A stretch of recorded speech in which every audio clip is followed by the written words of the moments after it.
Ok. Esto me está preguntando, quiero grabar y esto me está preguntando ahora por el acompañamiento de la IA con la grabación y nunca lo he hecho. Ah, ok. Así que, vamos a ver.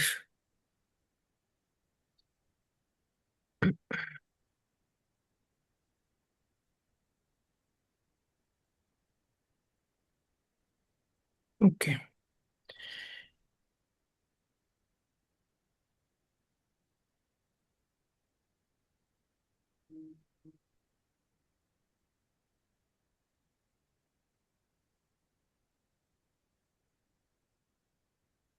Gracias de nuevo a todos por estar. Gracias, doctor Luis, por ser tan amable, doctor Daniel y Giorgio.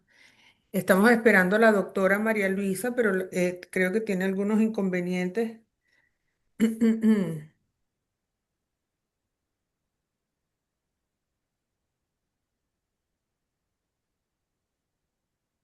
Creo que se confundió con la hora. Bueno, Dina, comenzamos.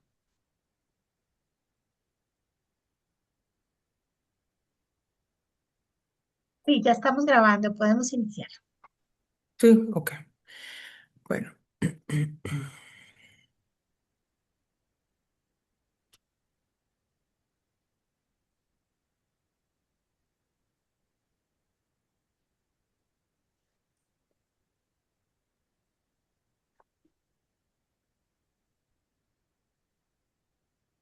No logro ver mi pantalla de Zoom, Dina.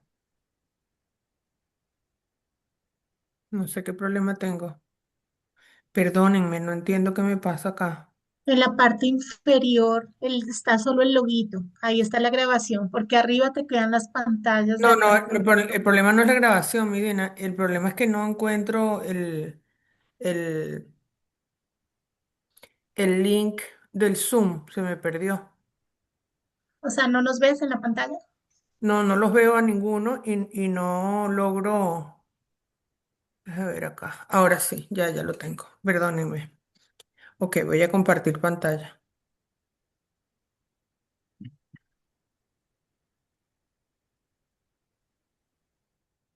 Me avisan por favor cuando tengamos la vista.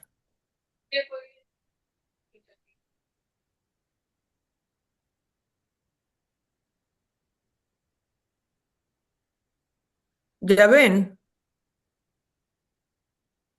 Sí, ¿Están bien? nada Ok, más falta ponerle presentar y listo. ya There lo you tengo. go. Ya se ve en pantalla completa. Gracias. Bueno, buenas tardes de nuevo. Gracias por estar acá. Gracias por su deferencia de aceptar esta invitación y a todos los, tanto a los panelistas como a los participantes de las organizaciones de pacientes. Quiero primero presentar a todos los panelistas, el doctor Jorge Luis Hernández, que es médico, magíster y doctor en salud pública.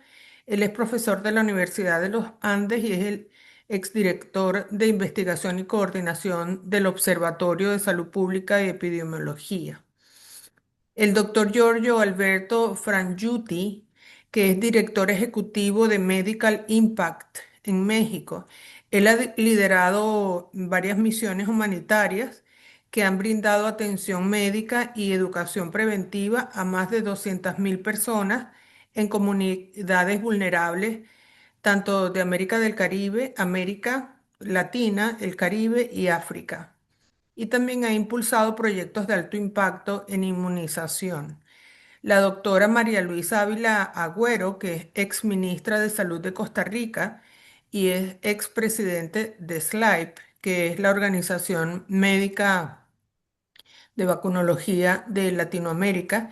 Ella es infectóloga y pediatra y líder en salud pública.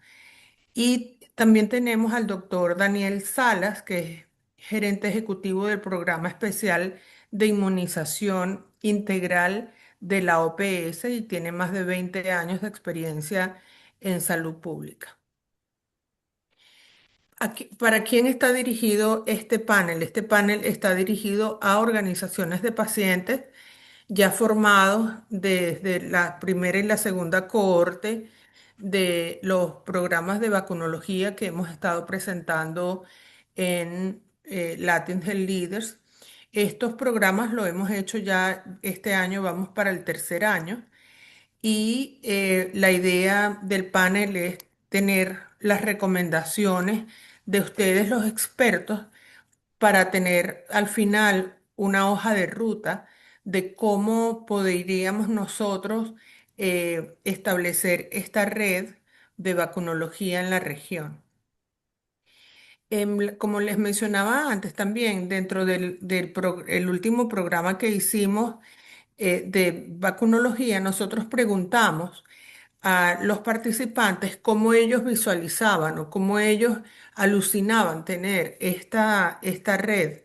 Y las respuestas fueron, bueno, tener una estructura evolutiva, es decir, que no fuese algo formal en este momento, sino la idea es que comience de una manera informal, sin estatutos rígidos, y luego en unos 2 años o 3, dependiendo de cómo se vaya viendo el proceso, entonces sí que tenga una identidad propia.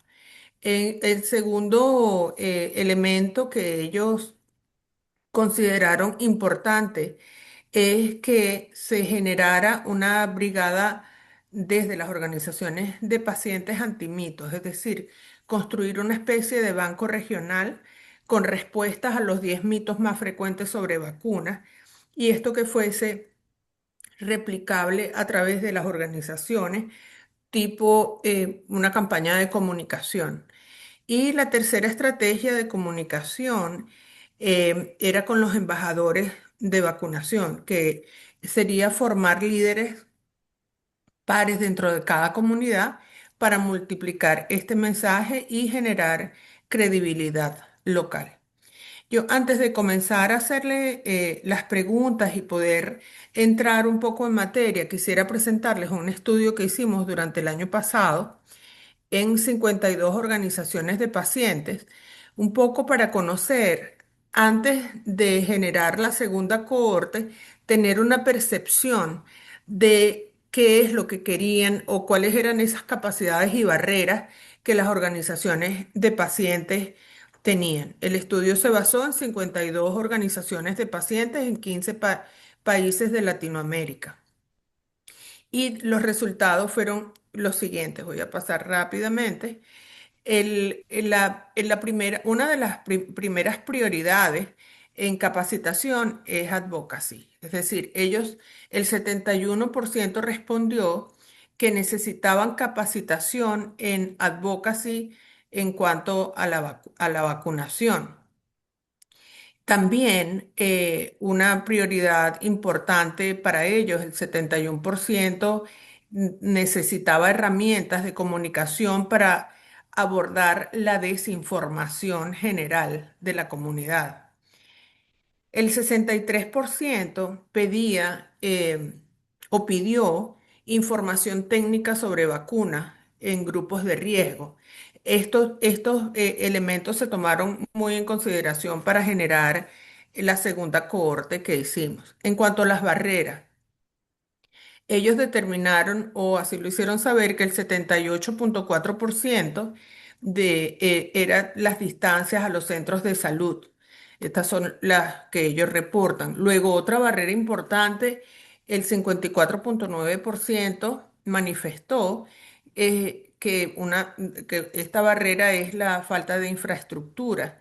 También el 41,1% la escasez de transporte, y se demanda material educativo y visual accesible, como infografías y videos, para que ellos puedan utilizarlos de modo que puedan mejorar las brechas de adecuación cultural en cuanto al tema de la vacunación.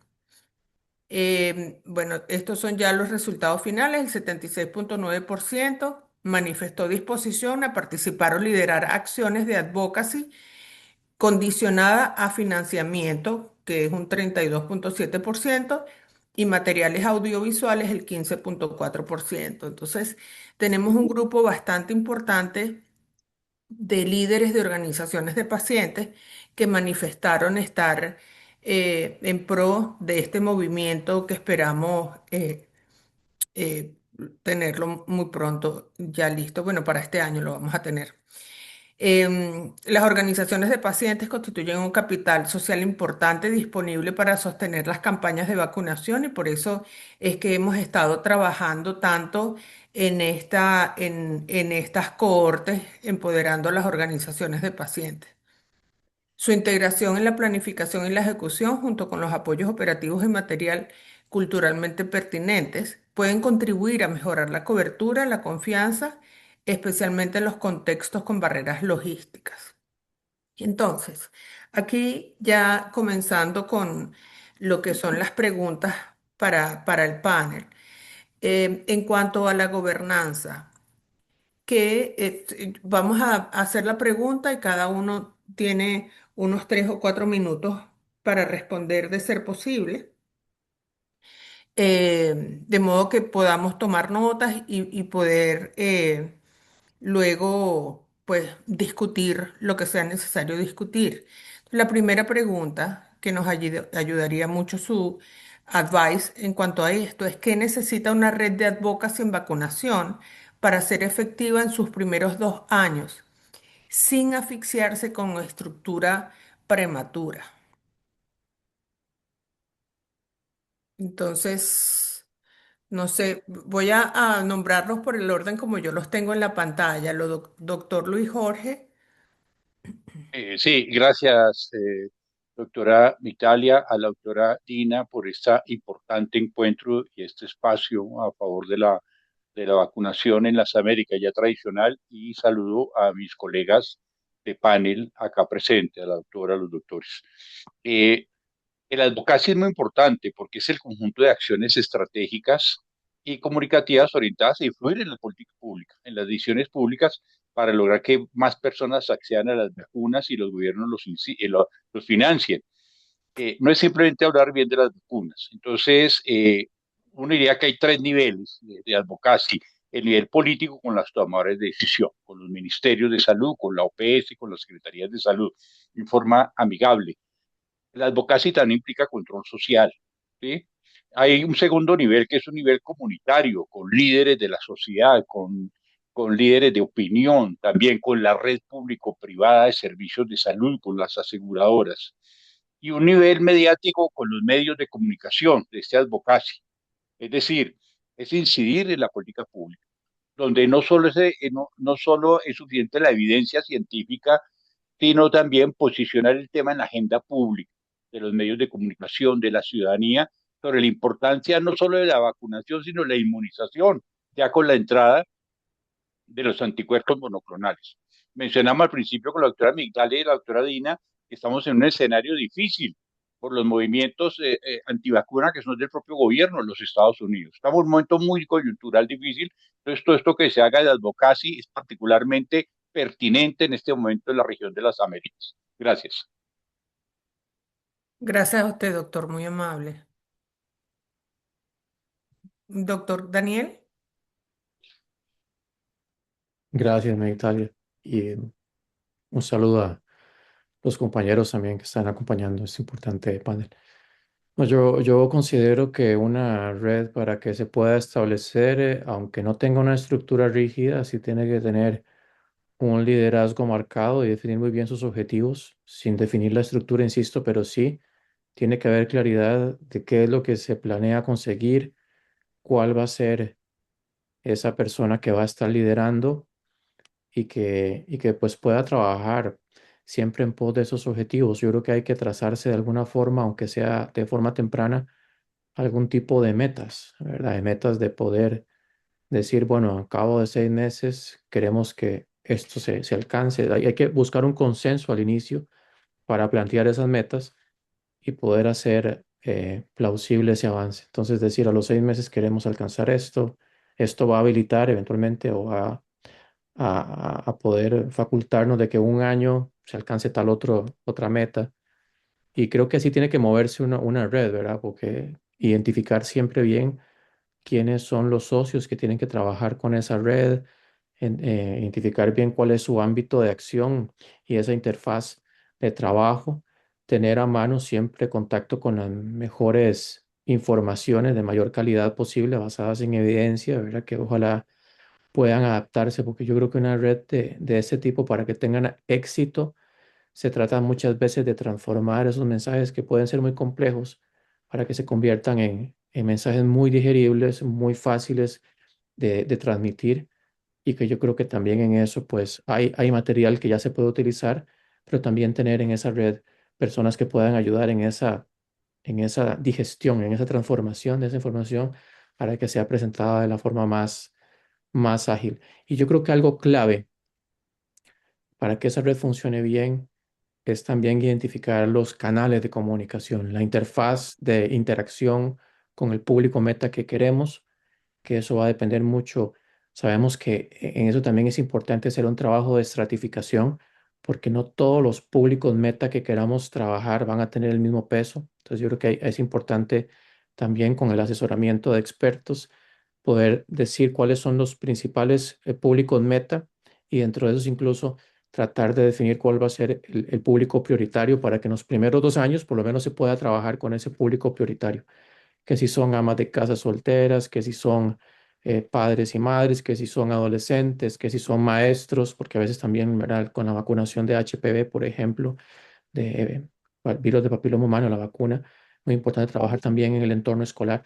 Pero creo que eso va a ser muy importante para poder darle ese avance y que haya motivación. Cuando hay claridad de qué metas, de qué objetivos, cuando hay claridad de dónde me muevo yo, a quién quiero impactar, cuando hay claridad en esa red, con quién me puedo mover, con quién me puedo interactuar y cuáles son las fuentes de información que alimentan ese trabajo, creo que es muy importante para que esa motivación más bien siga en aumento, y que ojalá pueda haber también algún tipo de evaluación de cómo esos mensajes, ese trabajo de la red va permeando. O sea, cuando uno ve lo que llamamos esa pizarrón, donde se ve el avance y que se ve que hay avance, eso motiva de que la red está siendo efectiva, y ya después se le puede dar toda la estructura o la forma, ¿verdad? Que la parte organizativa.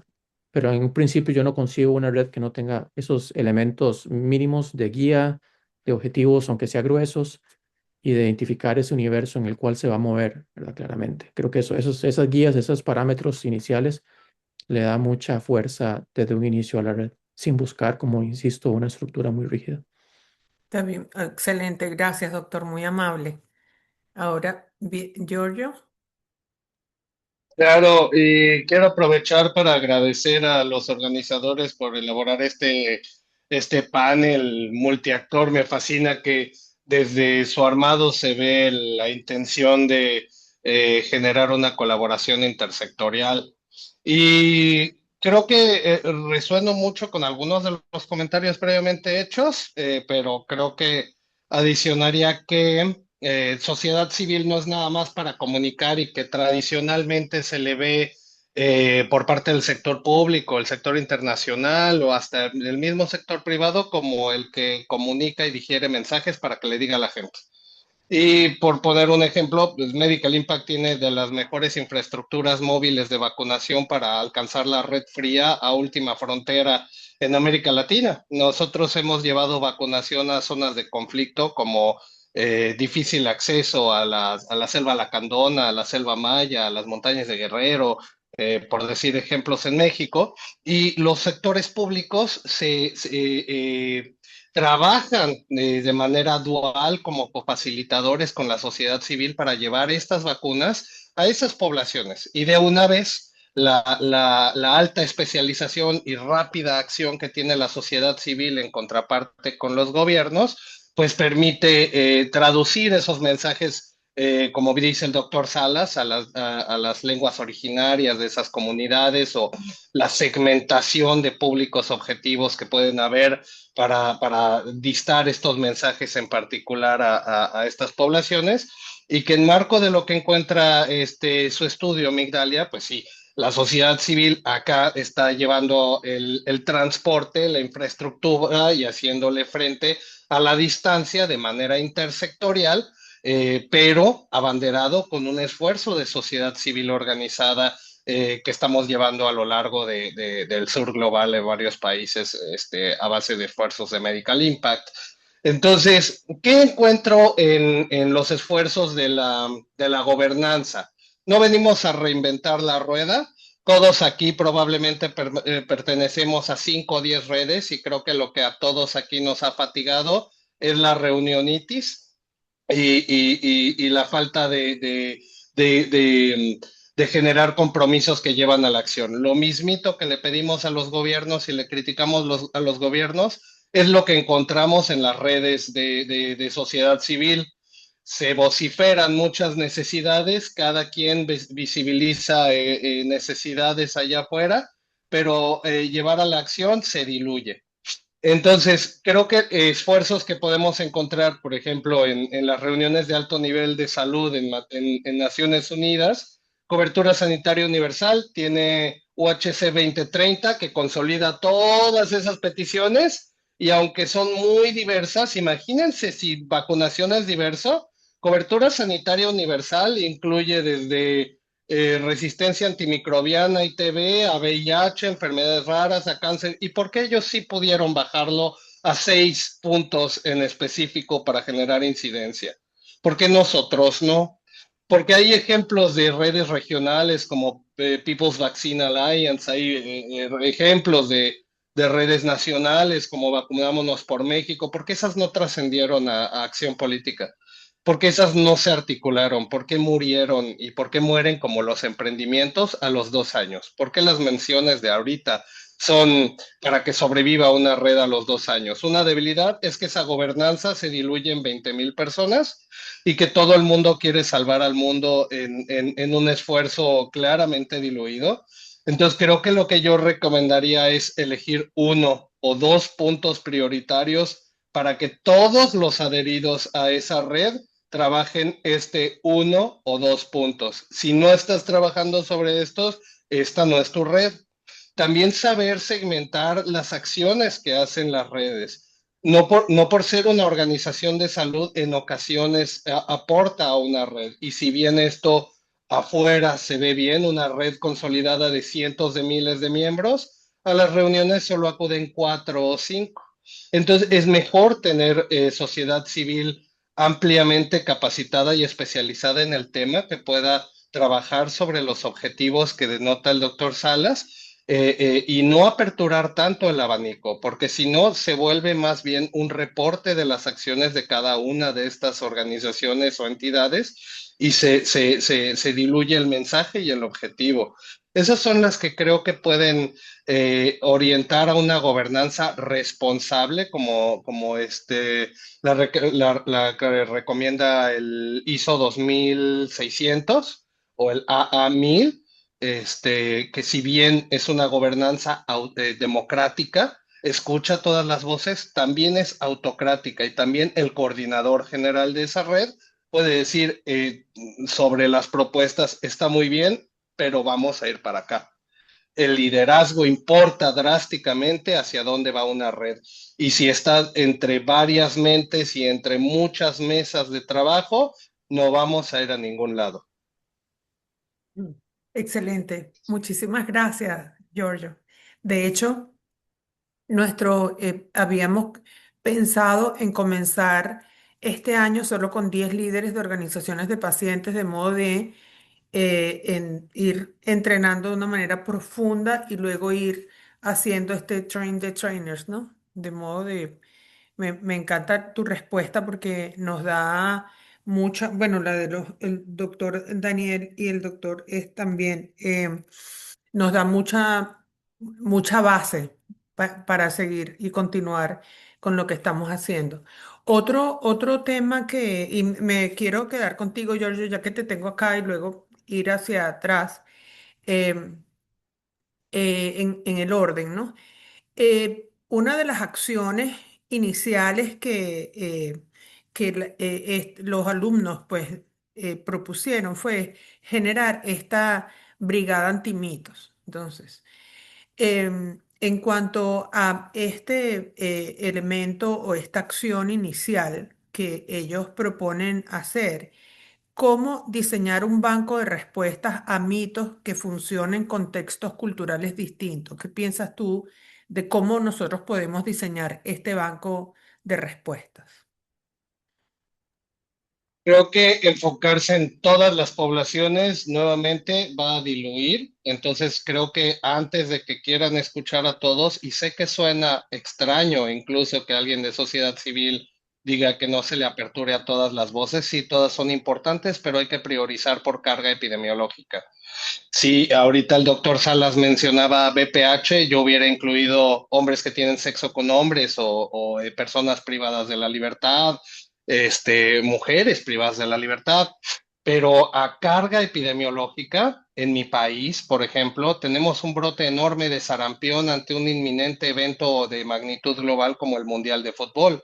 Entonces, si bien podría yo hacer campañas de DPT, creo que por carga epidemiológica lo más esencial sería trabajar con aquellas poblaciones que puedan importar casos o que vayan a exportar casos del brote actual de mi país hacia otros países.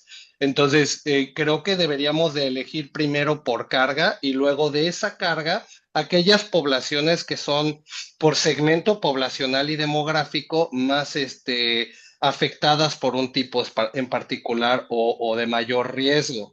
Entonces, yo las seleccionaría de esa manera. Latinoamérica es muy grande, somos similares como latinos, pero también bien diferentes. Entonces, creo que también por las densidades en donde están las ONGs a accionar, ¿de qué sirve de que hablemos que la más grande densidad a trabajar sea de Brasil si no hay ONGs que trabajen en Brasil? O hablamos de población indígena y pueblos originarios, si las organizaciones que están adheridas a esa red no tienen experiencia en trabajar con asuntos indígenas. Entonces creo que esas son las que pondrían la antesala para generar ese banco de preguntas.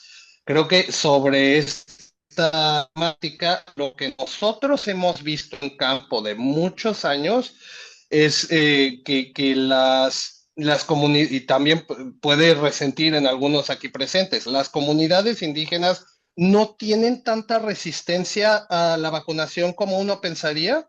En realidad, las personas en los pueblos que nosotros atendemos, son bastantes, sí quieren vacunarse, pero la información se ofrece fuera de sus lenguas originarias o el trato y la calidad del personal de salud es pésimo, es terrible, es denigrante, humillante, estigmatizante de las poblaciones indígenas y vulnerables, y la dificultad de distancia e infraestructura, pero ellos sí quieren. Si vamos a combatir mala información, a mi perspectiva sería enfocar en grandes urbes, que es también algo que resuena con las poblaciones que inician y que fomentan y estimulan el movimiento antivacunas, pues también viene de un nacimiento de una grande urbe. Que me encanta la perspectiva, aunque efectivamente en algún momento me suena disonante pero sí tienes razón, o sea, cómo ir efectivamente a ese impacto de la gran masa, ¿no? Y sí, efectivamente podría ser por ahí. Doctor Por Daniel, poner un ejemplo nada más pero finalizando eso, hace 2 semanas estaba yo en Sierra Leona, en el distrito de Cono, y allá la mortalidad por tuberculosis es enorme. Allá la gente no cuestiona si la BCG funciona o no. La gente sabe que el papá, la mamá y el hijo se murieron por TB. Allá no se duda de si vacunarme o no de la TB. En los pueblos de México, las ruralidades, ellos sí han visto la tosferina. Ellos claro que saben que si te pones la DPT lo va a prevenir. Y en las urbes, para bien o para mal, el éxito de las vacunas también tienen la culpa de la malinformación que sí. las aqueja hoy en día. Perdón la interrupción. No, no, no, no, tranquilo, sí, bienvenido sea. Doctor Daniel,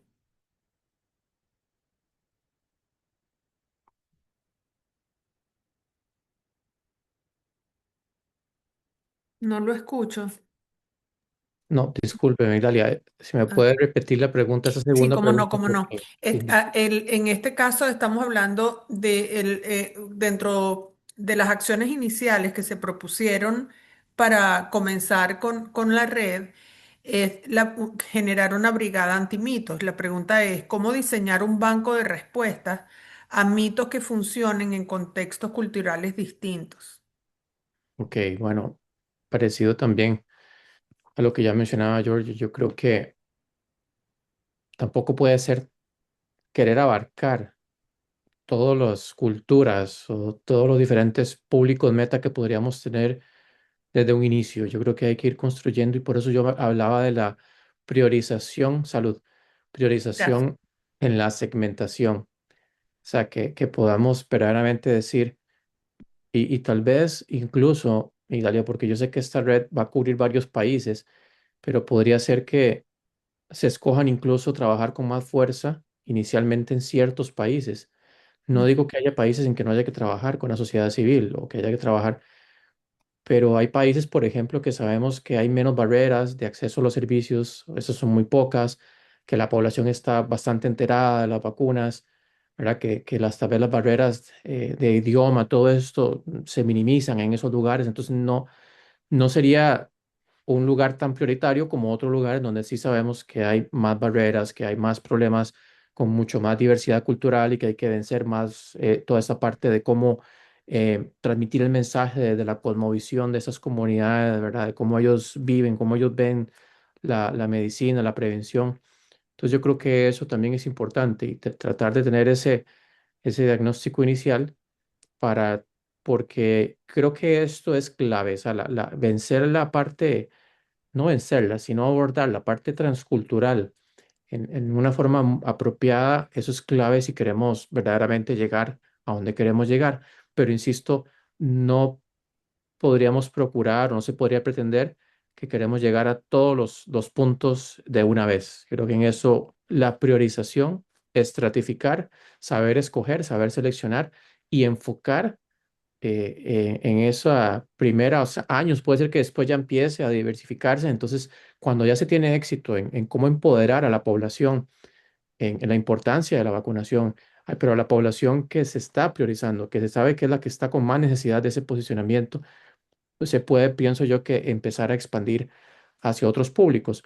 Claro que hay que aprovechar todas las oportunidades, tampoco es que uno va a desaprovechar oportunidades, pero creo que el banco de datos, ¿verdad? O de información para poder combatir, es importante tenerlo a mano, es importante que sea de fácil acceso, ¿verdad? Que no vaya a tener problemas de, incluso que se pueda hasta descargar, ¿verdad? Que no, porque a veces hay problemas de acceso en web, pero también que tenga como una facilidad de cómo tener una mejora continua en esto, porque a veces hay mensajes que se quieren posicionar que no están tan bien transmitidos y se trabajó, pero no quedó un producto adecuado. Entonces creo que también eso es importante de hacer un feedback o tener una realimentación del público meta, de qué es lo que se está entendiendo, de qué tanto el mensaje está calando, qué tanto el mensaje se está posicionando y qué tanto está sirviendo eso no solamente para que el mensaje se posicione, sino para que la persona tome acción al respecto. Y yo creo que eso, medirlo, es importante para saber qué tan efectivo está haciendo la red, qué tan efectivo está haciendo ese banco de datos. Entonces yo creo que eso,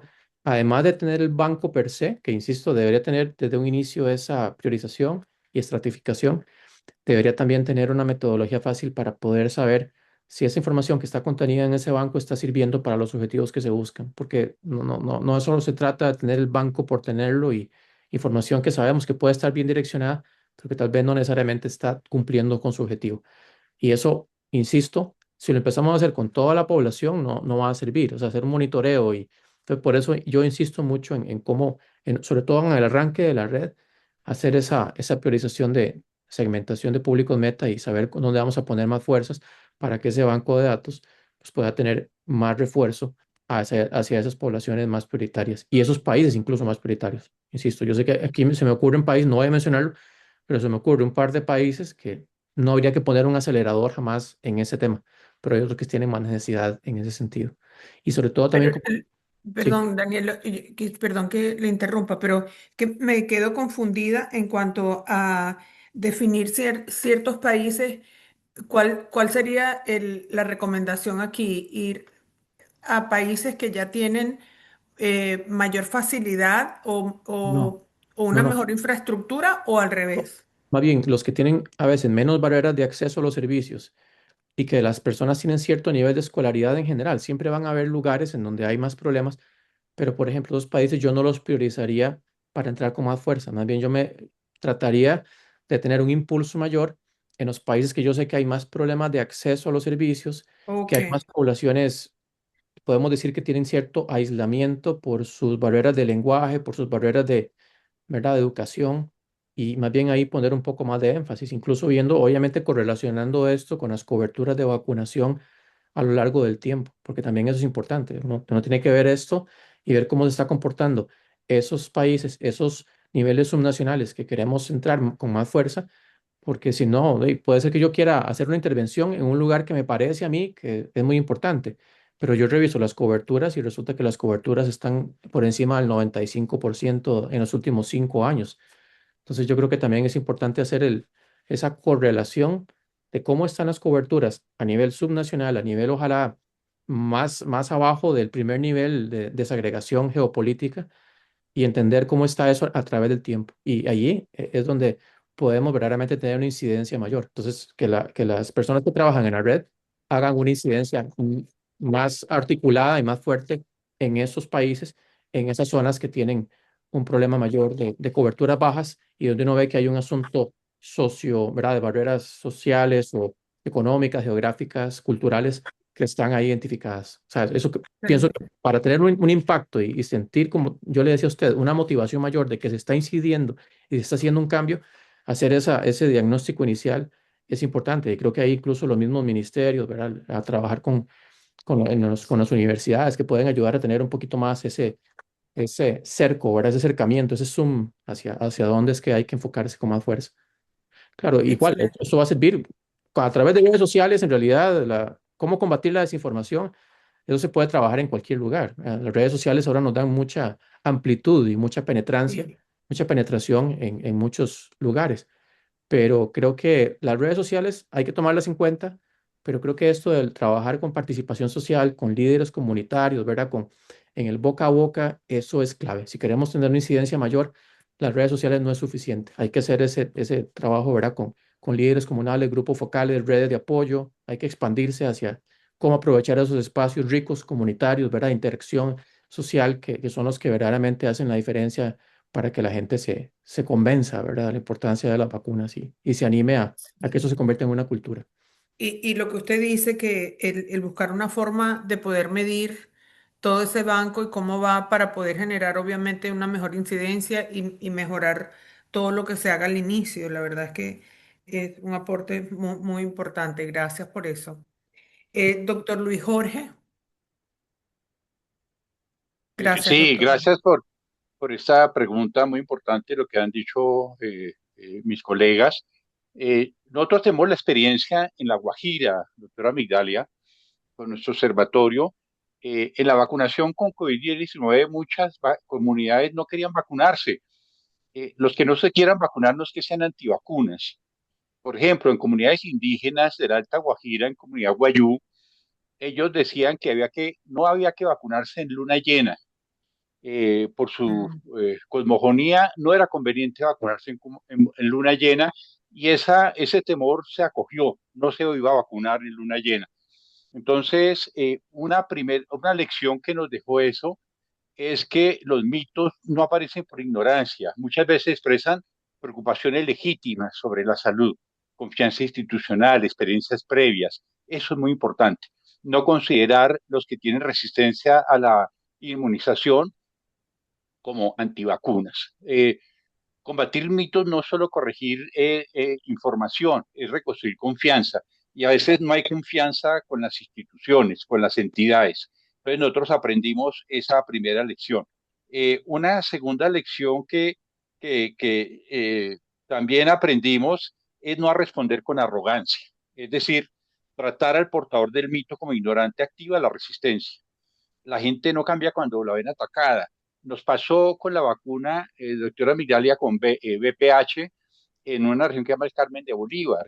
Fue el Ministerio de Salud, bueno, y dijeron que había suficiente evidencia. A veces la evidencia no es suficiente argumento para la comunidad. Es necesario construir confianza, porque el único contacto de la institucionalidad del Ministerio de la Secretaría de Salud no puede ser solo la vacunación. Tiene la vacunación y como lo dice la misma OPS, debe ser parte, integrarse al modelo de atención. No puede ser la respuesta institucional solo ir a vacunar. Necesitamos intervenciones concretas, de promocionales, preventivas, de calidad de vida, entre ellas la vacunación, no solo vacunación. Entonces, generar esa confianza, no entrar a responder con arrogancia. Lo tercero que también aprendimos es hacer monitoreo de mitos. Es importante hacer eso. Y hay herramientas de inteligencia artificial que permiten hacer ese monitoreo y clasificar esos mitos, ¿no? Hay mitos por nivel de respuesta, hay niveles críticos, por ejemplo, cuando asocian vacunación e inmunización a muerte o daño irreversible, o sobre dudas sobre la eficacia, ingredientes, eso no sirve. Pasó con COVID-19 también, que estaban inyectando un chip, que estaban, bueno, confusión con esquemas, es decir, calificar los mitos según la respuesta críticos, alto, medio, bajo, nos ayuda también. Expresan una preocupación legítima de la ciudadanía. No basta la evidencia científica, es necesario construir lazos de confianza, construir respuesta con la misma ciudadanía, con los mismos líderes comunitarios, como ya les he dicho, monitorearlos. Entonces, no basta con enfrentar solo la información falsa o descalificarlos. Hay que monitorearlos y hacer una red de diálogo comunitario sobre la inmunización. Eso nos enseñó la experiencia en La Guajira con la comunidad guayú, el abordaje intercultural. No vacunar en luna llena hacía parte de la respuesta institucional de acoger un clamor. Lo mismo, en muchas comunidades indígenas vimos, doctora Migdalia y todos, que había que hacer una ceremonia de sanación antes de la vacuna, porque la vacuna meter algo dentro de la persona con una aguja, con una jeringa, y eso requería una ceremonia de sanación, de pedir perdón, de pedir respeto a la comunidad. Tener en cuenta esas consideraciones hoy en día se hace básico para un buen abordaje frente a las inmunizaciones, y esas fueron las enseñanzas y pienso que nos puede contribuir a este movimiento, a esta respuesta contra los mitos. Gracias. Sí, definitivamente, doctor. Gracias.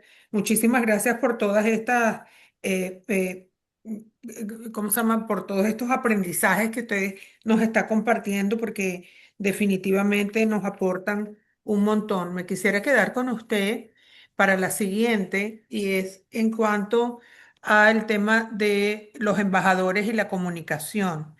La pregunta es, ¿qué diferencia a un embajador comunitario de vacunación que genera confianza de uno que es percibido como vocero institucional? Bueno, es importante que la diferencia es la relación previa con la comunidad. Un embajador comunitario creíble no es alguien que llega a convencer a la gente a vacunarse, es alguien que ya forma parte del tejido social de esa comunidad.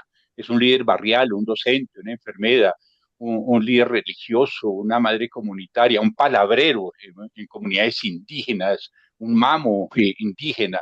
Y esa confianza no se construye en la campaña de vacunación, ya existe desde antes. Un segundo elemento es la comunicación.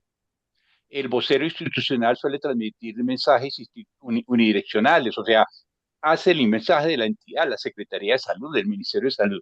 Busca, en cambio, o informar, persuade, corrige. En cambio, el embajador dialoga, escucha dudas, escucha los mitos, los valora, reconoce incertidumbres.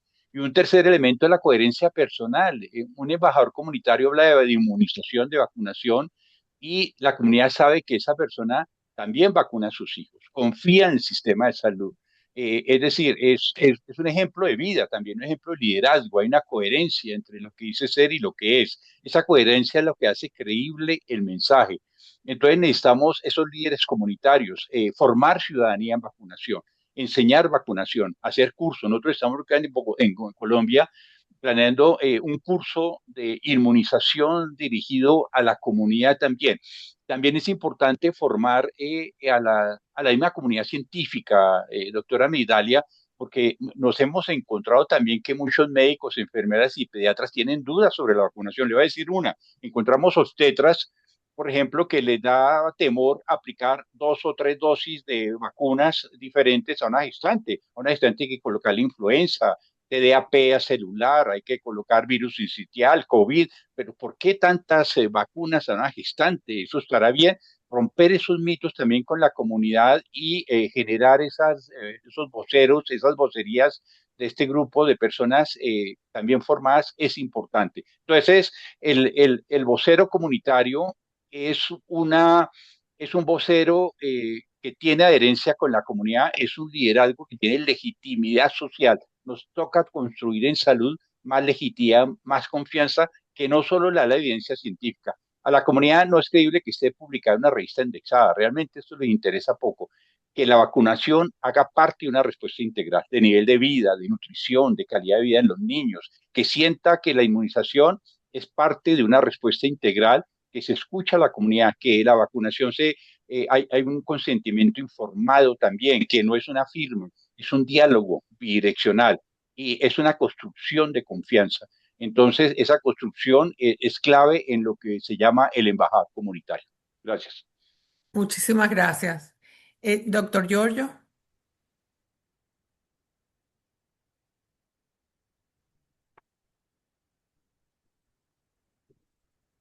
doctor Giorgio estará por ahí. Me ha parecido una sensacional intervención. ¿Sí me escuchan bien? Sí, sí. Me ha parecido una sensacional intervención. Yo me quedé impresionado y de la importancia de los observatorios sociales. El alcance donde yo vi funcionar un observatorio social con este tipo de narrativa adecuadamente conectado a los usos y costumbres de las comunidades me ha parecido fantástico en el mundo de la tuberculosis, en el mundo del VIH y de mortalidad materna. Pero a mí yo no conocía el observatorio de vacunación. Y sí, en efecto, es que las comunidades no es que no se quieran vacunar, ¿no?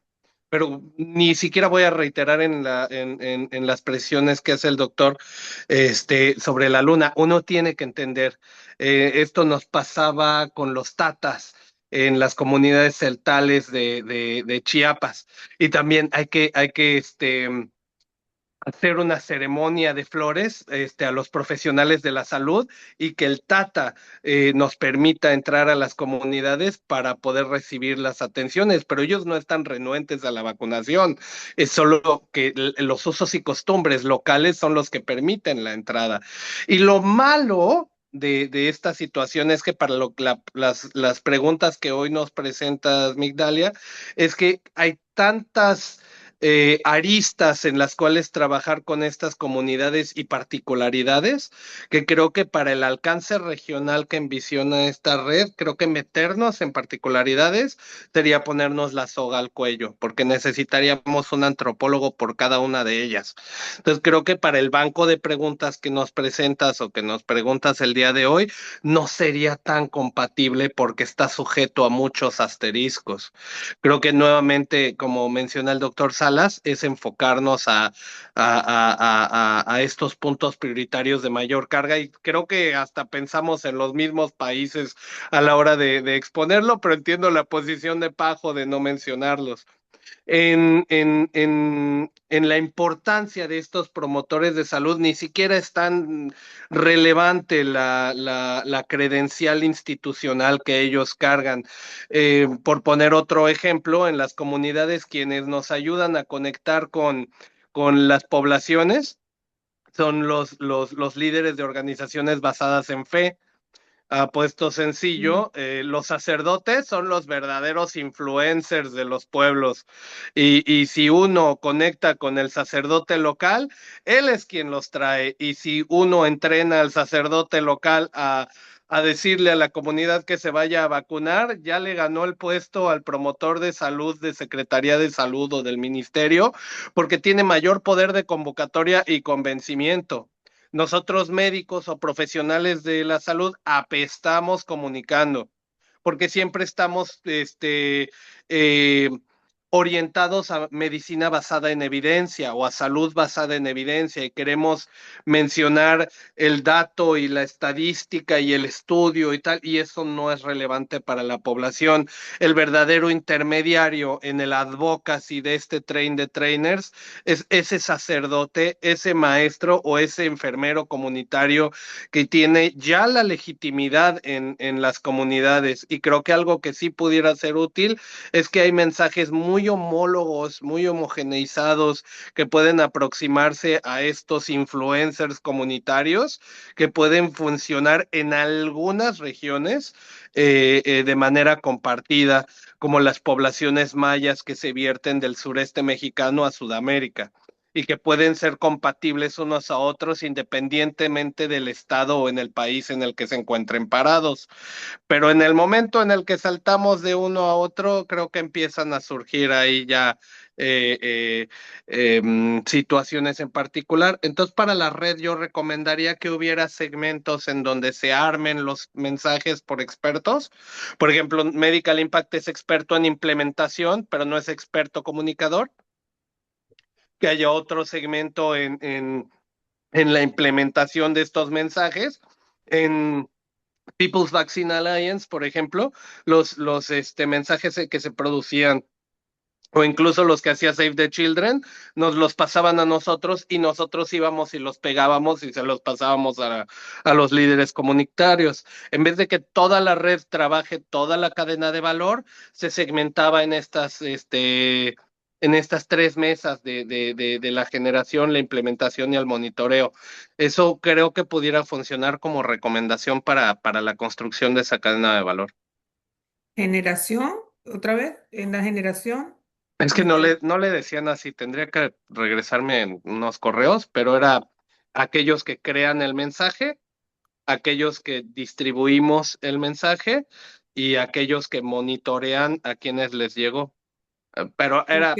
algo similar. Sí, está bien. Evaluación, implementación y monitoreo. Exacto, excelente. Sí, lo que quería era como anotar la idea para que se me fije también un poco y poder tomarla en consideración luego para cuando hablemos con todos los integrantes. Un Right. millón de gracias, Giorgio. De verdad que todos los aportes, yo estoy aquí alucinando ya con todas las ideas. Doctor Daniel, Mira, de Italia, yo creo que mis dos compañeros de panel han respondido fabulosamente. Queda muy poco ya por agregar. Yo creo que, eh, y yo lo mencioné en la respuesta mía anterior, el hecho que sean eso, personas que tengan aprecio, respeto, que conozcan la comunidad bien desde adentro, que sean personas líderes en su campo dentro de la comunidad. Creo que eso es lo que hace la diferencia, ¿verdad? O personas, tal vez no son líderes consolidados, también se le puede dar oportunidad a personas que tienen esa cualidad de comunicar efectivamente, ¿verdad? Y que son elocuentes y que más bien, pues a través de esta red incluso ellos pueden ganar su posicionamiento a nivel comunitario. Pero sí tienen que sentirse como parte de la comunidad, o sea, que nacen ahí, que viven ahí, que se mueven ahí, o que bien tal vez nacieron ahí y vieron ahí y que tal vez están viviendo en otro lado, pero cerca, ¿verdad? Pero quieren aportar y quieren volver a la comunidad a apoyar. Pero yo creo que eso es lo más importante, que no se sientan de ninguna forma como personas externas, sino que sean parte más bien de la convivencia y que entiendan bien la problemática desde adentro. Porque lo que pasa muchas veces con las instituciones, ¿verdad? Es que pues estamos viviendo no la realidad comunal, estamos agarrando apenas una foto, ¿verdad? O fotos de diferentes cierto. situaciones, Ujú. pero no estamos inmersos en la comunidad. Entonces, una persona que está ahí inmersa tiene esa validación que le da una fuerza diferente para poder lograr esos cambios. Por eso es que hablamos que en la atención primaria de salud la participación social es elemental. Sin participación social no hay una atención primaria en salud y yo creo que esto se aplica perfectamente para este caso. Así que yo pienso que ya todo lo que han dicho tanto Luis Jorge como Giorgio son también perlas muy valiosas para poder aportar en ese tema, ¿no? Ya sería llover sobre mojados, insisto en lo que ya ellos han dicho y yo creo que no se trata de eso tampoco. Entiendo. La doctora está tratando de unirse, la doctora María Luisa, tuvimos un problema con el horario. No sé, Dina, si me puedes ayudar con la doctora María Luisa, ¿estás por allí? Sí, pero no ha llegado a sala. No ha Mándale, llegado. porfa, el link. Ya lo tiene. Y ya quedó, ya está registrada, pero no puedo ingresar a la sala. Ok. Bueno, yo quisiera seguir. Bueno, no, tú te estás comunicando con ella por el WhatsApp. Sí. Ok, gracias. Doctor Daniel, quisiera seguir con usted para seguir con la misma dinámica que estamos teniendo. Em, en esta, esto es prácticamente para finalizar, tengo dos preguntas. Una de ellas es, ¿cuál, aparte de todo lo que hemos hablado, cuál sería esa hoja de ruta que usted nos recomienda para los próximos 6 meses? Esa es una de las preguntas. Y la segunda pregunta es si es posible que este grupo que está acá de panelistas pueda formar parte de un consejo asesor de esta red. Gracias, Migdalia. Empezando por la última pregunta, bueno, yo creo que eso tendríamos que recibir una invitación formal a la OPS para que se pueda ya ser parte formal de este grupo asesor y pasarlo igual por los filtros que usted ya conoce, ¿verdad? Para tener ya la autorización. Pero yo no veo en primera instancia un problema de que eso se pueda concretar. Pero sí ocuparía la nota oficial de invitación y pues pasarlo por, como le digo yo, las autorizaciones internas acá para Ok, tener ya la luz verde. Gloria. Y yo creo que la roja de ruta para los primeros 6 meses es lo que yo tal vez empecé indicando, ¿verdad? Creo que lo más importante es esos objetivos claros, qué es lo que persigue la red, a dónde quiere llegar, dónde se visualiza ese primer hito en los primeros 6 meses, ¿verdad? Porque yo creo que es importante si uno quiere hacer avances sostenidos y pasos firmes, tiene que dar pasos pequeños, ¿verdad? Uno no puede dar un paso grande de un solo tiro. Entonces yo creo que para los primeros 6 meses hay que ser comedido, hay que establecer algo pues que sea alcanzable, que se sienta que está dentro del rango, ¿verdad? De trabajo de la red, que no es algo demasiado ambicioso, pero que sea algo que cimente los siguientes pasos que quiera dar la red. Entonces esos primeros 6 meses puede ser tan sencillo como definir el universo donde quieren moverse, hacer la priorización, por ejemplo, de dónde quieren hacer un foco de atención más fuerte, tratar de ir identificando algunos públicos meta más importantes de abordar en primera instancia, porque si uno quiere abarcar todas las redes de apoyo para adultos mayores, para adolescentes, para niños, para educadores, ahí es donde empezamos con, y yo sé que son parte de la sociedad y todos son importantes, pero no todos son críticos. Yo creo que estos primeros 6 meses es mucho también de identificar a dónde está ese factor crítico y cómo podemos abordarlo o cómo se podría abordar de una forma más contundente, más impactante. Yo creo que lo que yo le mencionaba, definir en esos primeros 6 meses una metodología de trabajo, sin tener tanto formalismo, pero creo que sí tiene que haber un orden en cuanto a cómo se va a proceder, ¿verdad? ¿Cuál va a ser la interacción que van a tener? Si van a haber reuniones, por ejemplo, con este grupo asesor, cómo se van a dar. Eh, Tiene que haber, pues claro que también una capacitación inicial, algún tipo de entrenamiento previo, ¿verdad? Para tener también algunos fundamentos, elementos, las fuentes de información, ¿verdad? Ir definiendo de dónde se van a obtener y si hay que darle un procesamiento posterior para ponerla a una clara disposición de los públicos meta que se vayan a definir como prioritarios, porque a veces también encontramos mucho eso, ¿verdad? Que hay mucha información bien intencionada, bien fundamentada en evidencia, pero no necesariamente tiene el perfil o esa adaptación que se busca para ese público que queremos impactar en una forma más fuerte.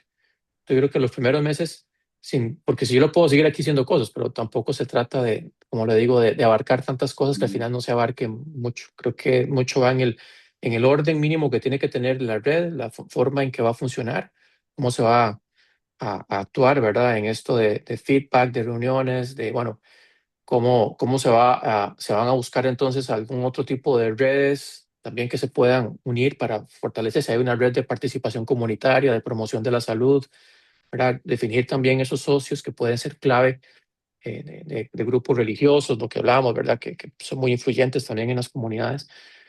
Hay que definir entonces eso, el universo de esos actores importantes que se quieren relacionar, tener objetivos, tener metas claras que vayan escalonadas, ¿verdad? Poco a poco, progresivamente, y tener también esa priorización de donde queremos poner esa fuerza mayor, esa contundencia mayor en los primeros meses o años, ¿verdad? Porque yo creo que tampoco se trata de planificar en esos primeros 6 meses. Creo que es importante visualizar la red en los siguientes 2 años. Entonces, tratar también de tener, bueno, al cabo de 2 años, al cabo de este año, ¿qué queremos haber logrado? Al cabo de estos 6 meses, obviamente, va a ser esa parte primera, que es como poner la piedra, ¿verdad? La primera piedra, pero también visualizar, bueno, y cuando ya alcanzamos el año, ¿qué queremos en el siguiente año? Y dejarlo por ahí, yo creo, para tampoco se trata de solucionar y definir tan a largo plazo la red, ¿verdad? Y tener esa realimentación también de qué tanto se están generando cambios, qué tanto esa red está, ¿verdad? Siendo un ente de cambio. Alguna forma de medir eso sería muy importante, no para los primeros 6 meses, pero sí ir pensando en cómo lograr también tener ese feedback que nos permita o que les permita a la red saber si está verdaderamente cumpliendo con su objetivo. Porque hay redes que pueden ser muy activas y tienen muchas dinámicas, muchas cosas, pero no necesariamente se está midiendo si están siendo efectivas en lo que se busca. Y creo que eso hace una enorme diferencia, no solamente para las redes, para las organizaciones, instituciones y, ¿verdad? Todo lo que hacemos en la sociedad, que a veces hacemos mucho, entramos en un activismo y no necesariamente estamos midiendo si se está generando algún cambio positivo y qué intensidad está generando ese cambio. Creo que por ahí, para también darle paso a mis compañeros del panel. Gracias, doctor. Gracias, muy amable, doctor Giorgio. ¿Qué espero en 6 meses de esta red? Sí, la pregunta es, ¿cuál sería esa hoja de ruta de aquí a 6 meses? Y si estaría dispuesto a formar parte como consejo asesor, como consejo asesor de la red. A mí me gustaría bajarlo con las oficinas pertinentes, que Policy de Impact se involucrara acá. Tenemos una iniciativa de ley a lo federal en México corriendo en materia de vacunación y una estatal del estado de Yucatán. Y ahorita me encuentro en CSW, en Naciones Unidas, y estamos empujando en otros foros de interés internacional, desde CPD, CISOC-D, la COP de Cambio Climático, UNGA, HLPF, por todos lados, el acceso universal a la salud, incluido y muy frecuentemente a través de la vacunación. Entonces, me gustaría que ellos lo vieran de su perspectiva y operaciones del otro para que se pudieran vincular estos dos segmentos en la red. Eso creo que sería muy interesante para darle un buen punch del inicio.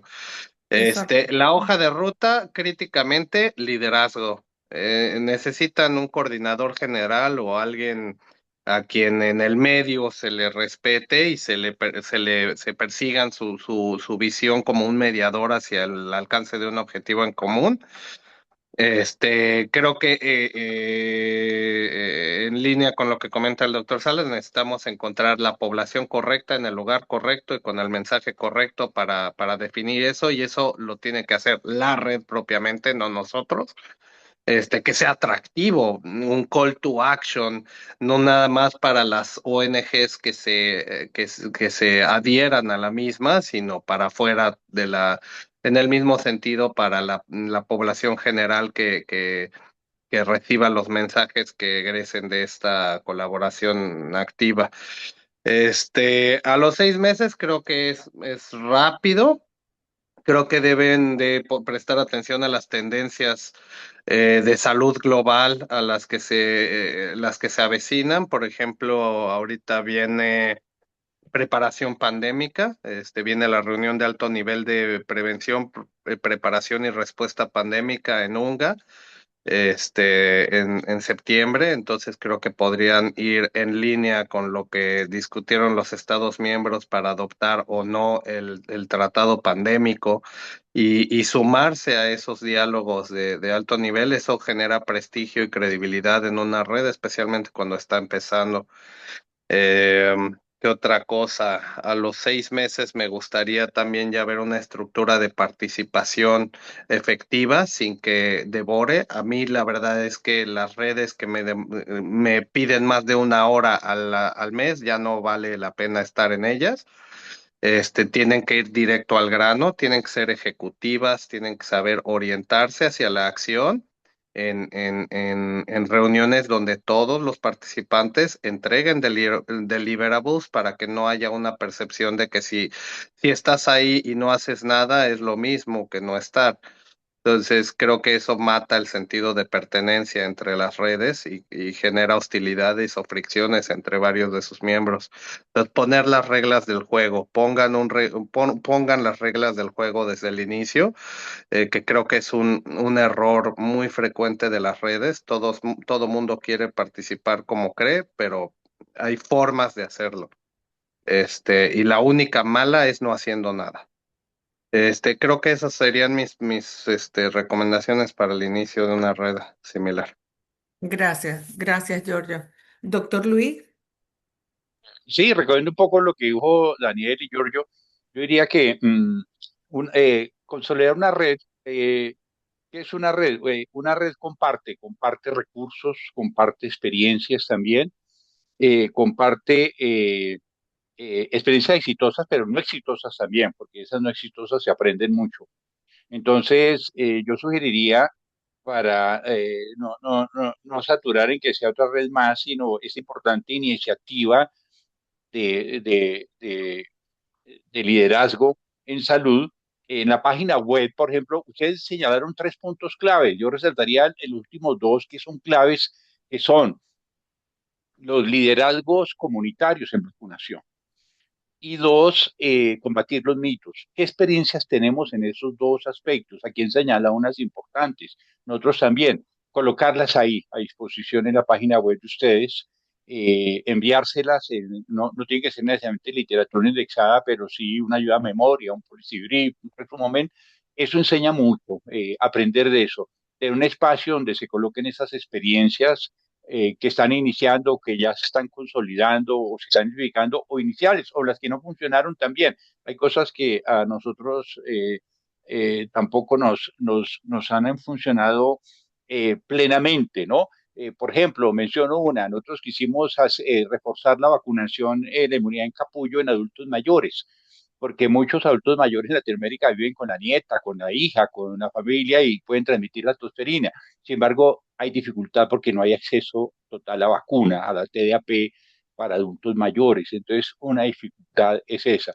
Sin embargo, colocar esas experiencias en la página web de ustedes, como ir conformando esa red de vacunología que yo recomendaría que se empleara inmunización, porque los anticuerpos monoclonales llegaron para quedarse y son muy amplios también, ayudaría mucho a compartir experiencias, recursos, enseñanzas. Cada uno es un nodo. No burocratizar la red.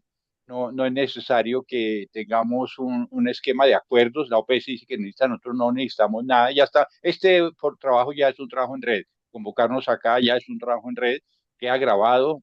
Ustedes lo decían al principio, la doctora Migdalia en los resultados que mostró dijo 71% piensa que la capacitación es importante, la advocacy. Necesitamos formar más ciudadanía en la inmunización, generar más gobernanza en eso, meterle más ciudadanía a esto. Entonces me parece que eso va en ese sentido y colocar en la página web las experiencias, de pronto en algún momento hacer una plenaria como esta para profundizar en alguna metodología y poco a poco se va consolidando una red que comparte información, experiencias, recursos. Muchas gracias. muchísimas gracias, doctor. Súper valioso el aporte de absolutamente todos. Dina, no sé si tenemos alguna pregunta.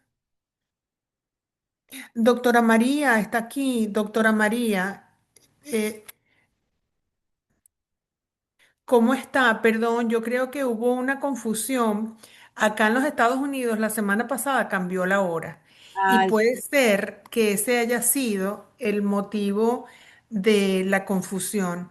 Por favor, discúlpeme ay, discúlpeme el impasse con el tema de la hora.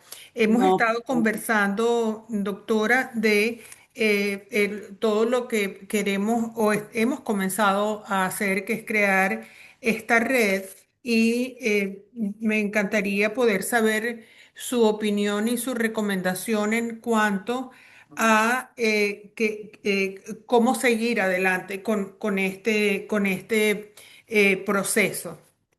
bueno, primero que nada, muchísimas gracias por la invitación. Un gusto saludar a queridos colegas que están aquí, amigos como el doctor Daniel Salas, con quien tuve el honor de trabajar ya hace algunos años. Creo que lo que ustedes están haciendo es muy loable, es una enorme oportunidad, es una ventana de oportunidad muy grande para que logremos llegarle a poblaciones que anteriormente no se llegaban y la mejor manera de hacerlo es una red.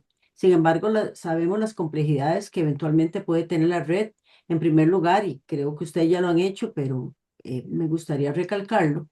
Tenemos que tener una meta, un objetivo. Tenemos que saber exactamente para qué queremos contar esta red. Y aunque muchas veces no nos gusta hablar de presupuestos, también hay que tener un presupuesto para mantenerla, porque evidentemente una red a veces no solamente se nutre de buenas voluntades y de personas que donan su tiempo para mantenerla. Obviamente, si hay personas que van a donar su tiempo para mantener a la red, que haya un compromiso y una visibilización de cuál es el tiempo que van a donar, porque muchas veces pasa que si hay una reunión no nos podemos conectar, etcétera, etcétera. Entonces también hay que ver cuál va a ser la agenda de trabajo que se va a llevar a lo largo del tiempo. Me parece muy bien que esté el doctor Salas que como representante de la OPS, porque eso le da un enorme peso a la red y también le da una posibilidad de que se continúe a través de las diferentes asesorías que la organización nos puede dar. Y también definir lo que anteriormente uno de los colegas mencionaba con los tiempos de reuniones, cuáles van a ser los tiempos de reunión, en qué momento, quiénes van a estar, con qué objetivo. Y cada una de esas reuniones tiene que tener objetivos muy claros y medibles con el tiempo para saber si lo que estamos haciendo está teniendo un impacto o solamente nos conformamos con una reunión, que siempre es importante porque de ahí salen muchas ideas y las personas también se pueden motivar con este tipo de reuniones y decirle a más personas a ir haciendo un poco de logística o de lobby, más bien no logística, sino de lobby a estas reuniones y que más gente se una. Pero sí, es un esfuerzo bastante importante que tiene que ser medido como un proyecto a largo plazo y ese proyecto a largo plazo también lleva el componente de personas que van a trabajar, por cuánto tiempo, y vuelvo a insistir, el tema de presupuestos, que incluso mantener una página web o incluso en Facebook o en redes sociales, pues también tiene su costo. Ese sería mi comentario y desearles el mejor de los éxitos. Muchísimas gracias, doctora. Gracias. Dina, Sí, buenas tardes. Bueno, acá hay varias personas nuevas, Migdalia. Yo creo que es importante también contarles de que tenemos disponible nuestro curso de vacunación, donde nuestros panelistas de hoy también tienen los módulos en cada curso y están en la página de Latin Health Leaders, donde van a poder certificarse de manera online. En este momento solamente hay una pregunta en el chat de Marcela. Era un tema que inicialmente el doctor Daniel también nos había abordado. Invitamos a Marcela para que de pronto, si no alcanzó a culminar nuestro curso, también puede completarlo.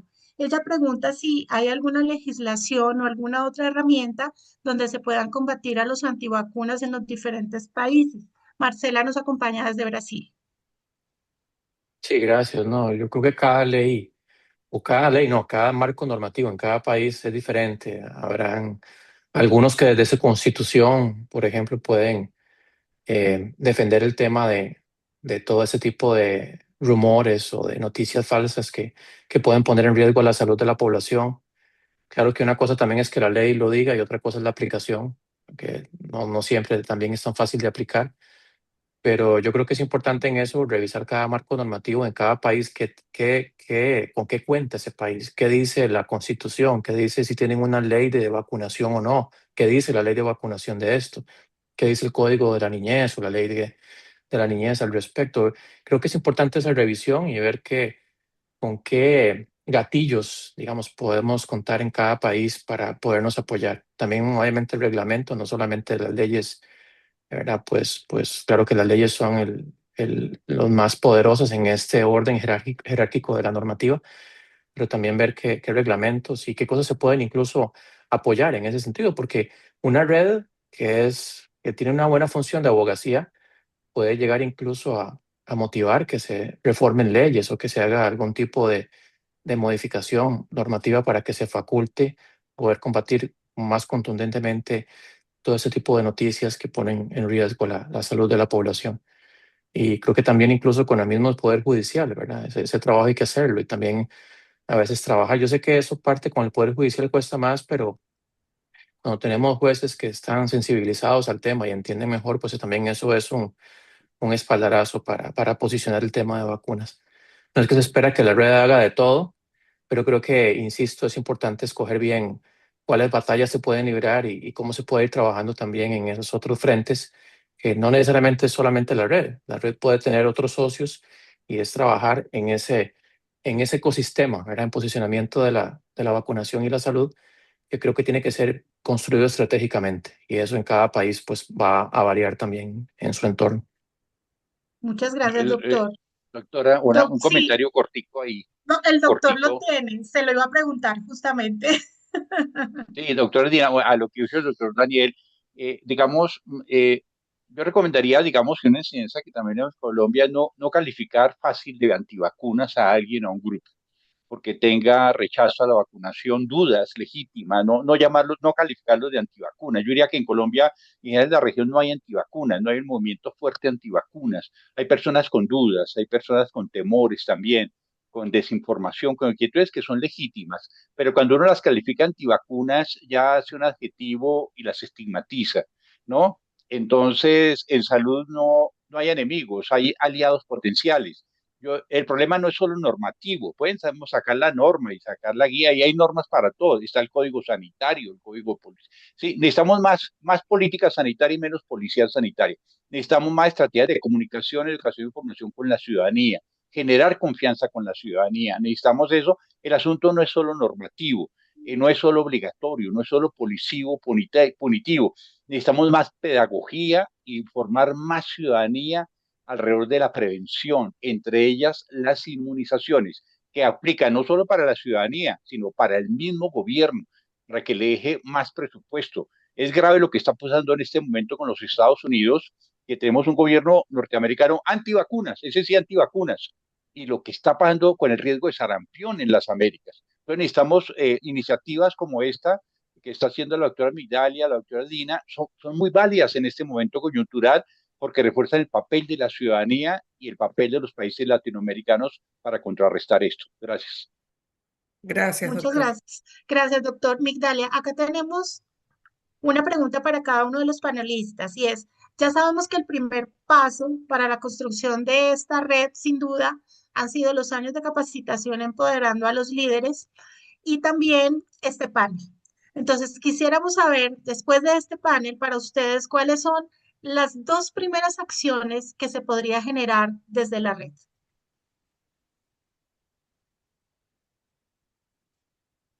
Doctora María Luisa, podemos empezar. Sí, claro. Bueno, yo creo que el primer paso ya ustedes lo dieron. Están construyendo un grupo importante de personas afiliadas a la red. Y el segundo paso, que es absolutamente necesario, es visibilizar lo que está haciendo la red y, como les decía anteriormente, cuál es su misión, su visión, cuáles son sus objetivos. Podríamos decir que necesitan dar a conocer el marco estratégico que ustedes tengan, pero lo más importante ya lo están haciendo, que fue empezar. Y muchas veces ese primer paso, como en la infancia, yo soy pediatra y por eso lo pienso, ese primer paso que da el niño, que incluso puede caerse y hasta meses después es que camina normal, es lo que ustedes están haciendo, están dando esos primeros pasos y en los siguientes 6 meses que comentaban, muy probablemente esos pasos ya van a ser muy firmes. Yo agregaría que sin necesidad que ustedes decían que no querían tener una estructura rígida desde el inicio, pero sí tiene que haber roles, tiene que haber claridad de quién va a hacer qué y cómo se van a comunicar. Creo que eso es elemental. Y lo otro es, la segunda cosa es eso, de fijarse un hito, ¿verdad? Un hito que quieren alcanzar a los 6 meses, al año, visualizar los primeros 2 años, qué quieren hacer y qué pasos van a dar y cómo llegar, cómo se organizan para llegar ahí. Eso les da mucha claridad en la ruta y no es que tiene que estar claro desde el puro inicio, pero tienen que tratar de construirlo al menos en los primeros 6 meses de esos hitos que quieren ir progresivamente alcanzando. Porque si no hay ese orden de quién va a hacer qué, quién va a ser el responsable y cómo se van a mover para alcanzar algo concreto, es muy difícil moverse, ¿verdad? Y que la red vaya a ser exitosa. Y como decía la doctora Ávila, aparte presupuestaria, algo tienen que tener y yo creo que es importante definirlo. No se puede eso dejar de lado jamás. Así Sí. es. Claro, gracias. Muchas gracias, doctor. Doctor Luis Jorge.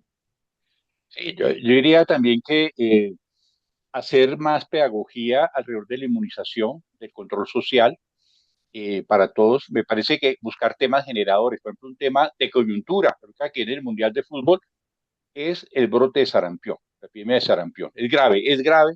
Entonces, ese puede ser un tema general, un tema de entrada para reforzar todo lo que es inmunización. Las coberturas de inmunización de triple viral en la región están bajas. Colombia están bajas todos los países. Ya está el certificado Canadá, México va para allá, Estados Unidos va para allá, Colombia ya detectó 4 casos y pues, sin duda va a haber más. Eso se va a aumentar. Hay una gran presión epidemiológica, o sea, a partir de problemas concretos.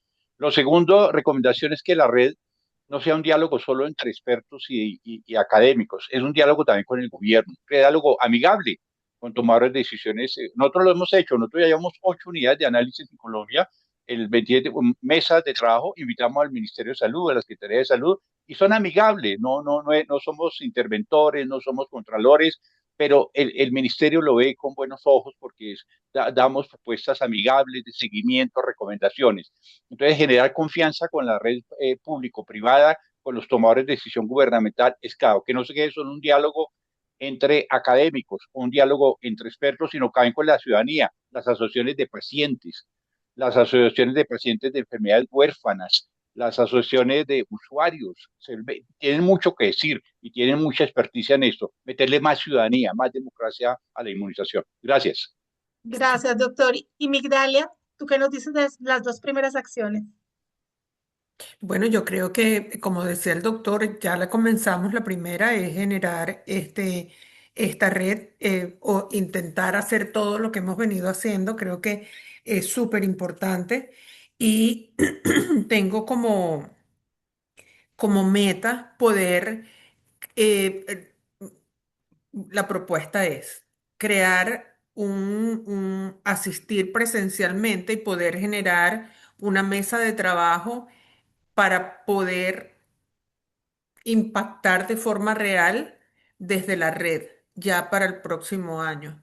Esas serían, pues bueno, la acción que estamos generando. Y también quiero decir otra cosa que me parece muy importante y se nos ha olvidado, Dina, y es que tenemos un póster en el Congreso de Tórax acá en los Estados Unidos, en el ATS, por la investigación que hicimos. Eso me parece también bien importante porque somos de la sociedad civil y estamos exponiendo un póster científico en el Congreso de Tórax de los Estados Unidos, que no es poca cosa. Y creo que eso es un logro bien importante porque es una forma de difundir el trabajo que estamos haciendo y sobre todo las necesidades y las barreras que tiene la región o la percepción que tienen los líderes de las organizaciones de pacientes en cuanto a la vacunación. Perfecto, Migdalia. Muchas gracias a todos. Gracias. Bueno, muchísimas gracias por haber participado. Les agradecemos muchísimo su tiempo, su generosidad de haber estado con nosotros en este panel. Yo no me puedo haber imaginado a otras personas mejores para que nos dieran estas recomendaciones que nos han dado. Creo que no hay ningún tipo de desperdicio en la conversación que hemos tenido y ahora el compromiso queda de este lado de hacer el resumen de lo que hoy sucedió acá y de cuáles van a ser las próximas acciones. Así que pues bueno, muchísimas gracias, nos comprometemos con eso y espero que esto de verdad sea para generar algo muy grande en los próximos años. Gracias a todos. Gracias. Buenas Chao. tardes, hasta luego. Buenas Chao. tardes, que estén bien. Hasta Hasta luego. luego.